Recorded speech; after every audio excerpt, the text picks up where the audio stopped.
In this video, we will be working through an example problem to help us understand some of the consequences of substitution for atoms. The problem is as follows.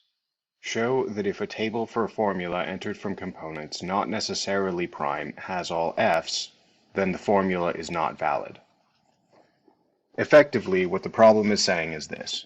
You have a truth table from components that aren't necessarily prime for some formula, call it E, and the truth table looks like this.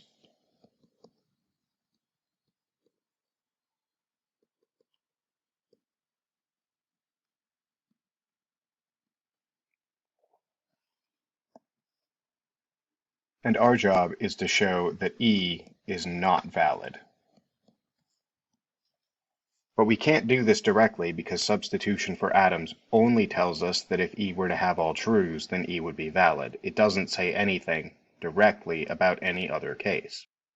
But observe that if this truth table for E entered from these non-prime components contains all f's, then this same truth table for not E must contain all trues, which means we can conclude from substitution of atoms that not E is valid. You might think that this means we can conclude directly that E is not valid, but not quite. Let's draw a truth table for not E entered from prime components. As expected, the truth table for not E entered from all prime components contains t's in every column, and so it's valid by definition, as we already knew.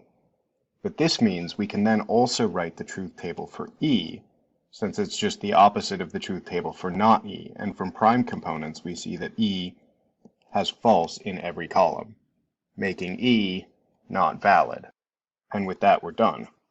Try and answer for yourself why we need to make the jump from a truth table entered from non-prime components to a truth table entered from prime components before moving from E not E is valid to E is not valid. As a hint, notice that we can't yet make the following argument. Not E and not E is valid. Therefore, not E and true is valid. Therefore, E is not valid. We can't make these jumps because they're not yet defined in our logic. And indeed, as of yet, we have no way of manipulating statements for determining validity outside of truth tables and substitution for atoms.